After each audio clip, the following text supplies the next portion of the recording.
here at Riverwood Therapeutic Riding Center with Bree Hendrick, the Development Director, and she's going to show us a little bit about what they have here at the center and tell us a little bit about what they do here. Okay. Welcome to Riverwood. We're glad to have you guys come out. Riverwood has been here since 1995. We are a non-profit organization. Our mission is to use equine-assisted activities for the purpose of contributing positively to the social, physical, emotional, and cognitive well-being of individuals with special needs. So we do a variety of activities here, from therapeutic riding to hippotherapy, which is one-on-one with students involving a physical therapist. We also have EAP, equine-assisted psychotherapy, which is work dealing with those who have mental illness and that sort of thing, all using the horses. So we'd love to welcome you in, show you a little bit about what we do, and talk to you about how this entire place came together through the generosity of our community and private donations and grant funding and that sort of thing, and how we continue to exist today to serve those with disabilities. That sounds great. I'd love to look around. Okay.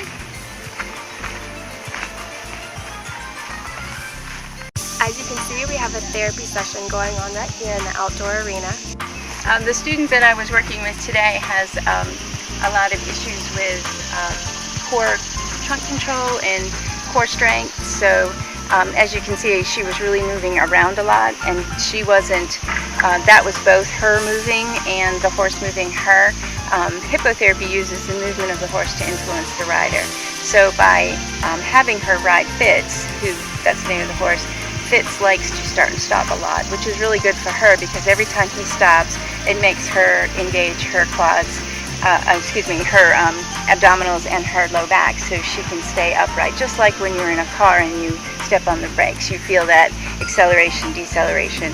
That's what's happening to her as Fitz starts and stops. And as we do frequent direction changes going around the barrels, if she had a weakness on one side, we could do that specifically to one side, so she would have to lean to the opposite side. And she was leaning forward, reaching into Fitz's mane, which is a good thing because she has some sensory issues.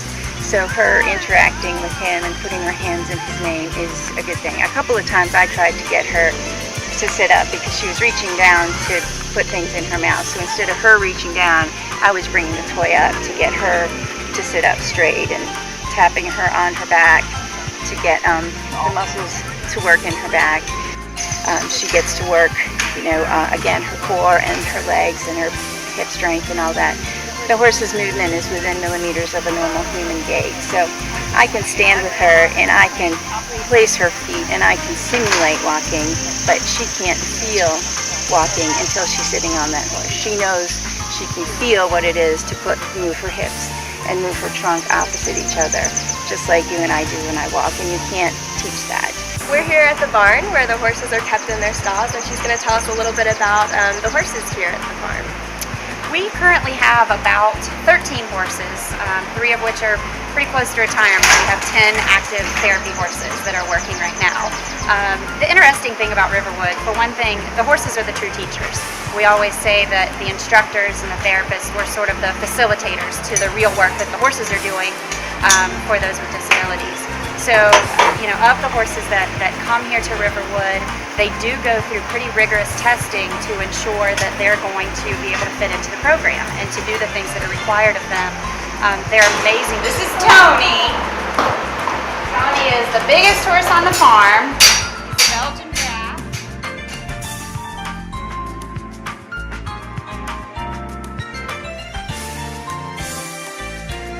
Our indoor facility that we have.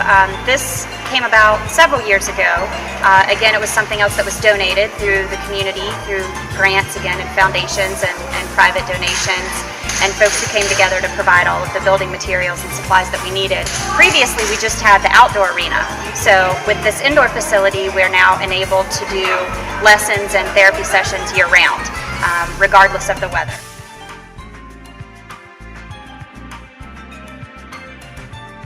Thank you so much for having us. It was so nice to meet you. Thanks for coming. Please come back and visit us again. We'd love to see you anytime. Great. Thanks so much.